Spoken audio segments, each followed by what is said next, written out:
Imagine your car breaks down, the power goes out during a storm, or there's a cyber attack that disrupts online transactions. Having emergency cash on hand can be a lifesaver in these situations. But how much is enough? Let's explore different factors to consider when deciding how much emergency cash to keep at home, and discuss some alternative solutions for unexpected situations. Imagine a scenario: a blizzard cuts off power for days, a cyber attack cripples online transactions, or a sudden car repair leaves you stranded. In these situations, having emergency cash on hand can be a lifesaver. But how much is enough? There's no one-size-fits-all answer. Let's delve deeper into factors to consider when deciding how much emergency cash to keep at home, and explore some clever alternative solutions for unexpected situations. Step 1. Crafting your emergency needs assessment. What would cash be king for? The amount of emergency cash you need depends on your specific vulnerabilities. Here's a breakdown to help you assess your situation. A daily expenses lifeline. Estimate your daily living expenses for a short period, considering essential costs like groceries, gas, medication, and minimum debt payments. This creates your baseline for how much cash you might need if an emergency disrupts your ability to access ATMs or use electronic payments. You think duration. How long could you realistically be without access to your regular cash flow? A few days? A week? Base your estimate on potential emergencies in your area. For instance, if you live in a hurricane-prone zone, you might plan for a longer disruption than someone in a more stable climate. To adjust for lifestyle, consider your typical spending habits. Do you rely on daily lattes or restaurant meals? In an emergency, you might need to cut back. Factor in these adjustments when calculating your daily expense lifeline. Potential emergencies. Beyond the basics, think about emergencies that might require immediate cash. Here are some examples. A home repair reality. Appliances break, pipes leak, unexpected home repairs can be expensive. Research the average cost of common repairs in your area to get a ballpark figure for what you might need on hand. Medical mishaps. While you hopefully have health insurance, there could be unexpected medical costs like co-pays or prescriptions. Estimate a buffer amount to cover these potential expenses. Travel troubles. A flight cancellation or car trouble on a trip could leave you needing cash for a hotel, alternate transportation, or unexpected meals. Consider how much you might typically need in such situations. Your comfort zone. How much sleep does cash buy you? Some people are more comfortable with a larger emergency cash stash, while others rely more heavily on alternative strategies. Ultimately, the amount you keep at home depends on your risk tolerance and how secure you feel with other methods for accessing cash. Step 2. Building your financial resilience arsenal. Alternative options beyond the bills under your mattress. While emergency cash is important, it's not the only weapon in your financial preparedness arsenal. Here are some clever alternative strategies to consider. The high-yield savings account shield. Keep a readily accessible pool of money in a high-yield savings account.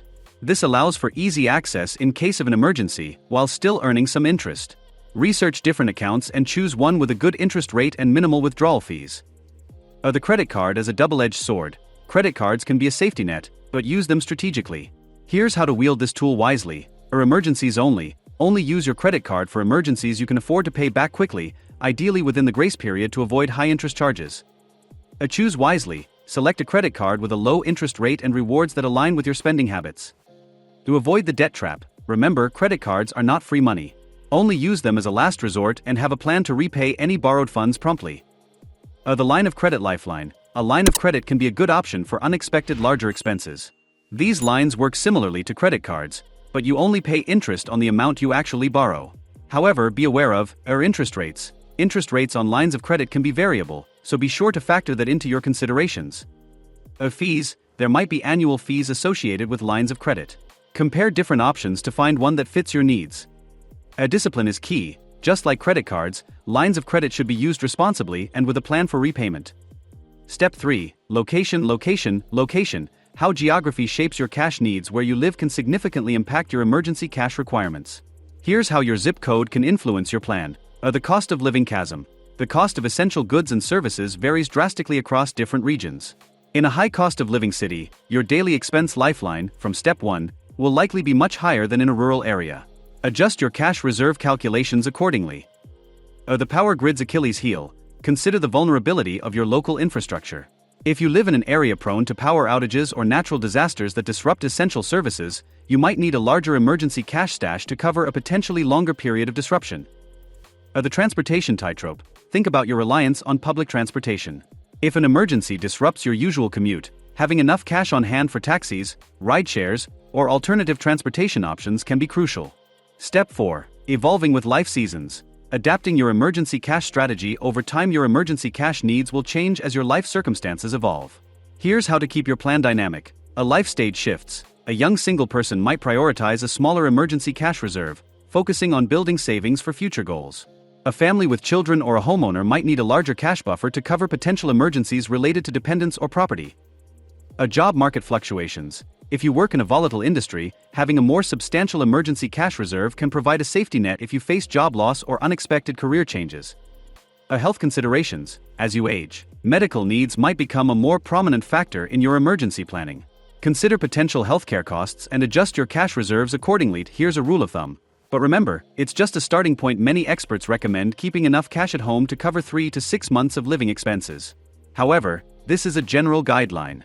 A more realistic approach might be, for smaller emergencies, keep enough cash to cover a few days' worth of expenses to handle minor disruptions or unexpected needs. For larger emergencies, supplement your home stash with a high-yield savings account and explore alternative options like a credit card or line of credit for more substantial emergencies. Remember, security is key. Store your emergency cash in a safe and secure location at home. Let someone know, inform a trusted family member or friend about your emergency cash stash and its location in case something happens to you. Review regularly. As your life circumstances change, revisit your emergency cash needs and adjust your strategy accordingly. By having a plan and considering all your options, you can ensure you're financially prepared for whatever life throws your way. Don't let an unexpected event turn into a financial disaster. Stay tuned for future videos where we delve deeper into building a comprehensive emergency preparedness plan. Let me know in the comments below how much emergency cash you keep at home and what alternative strategies you use.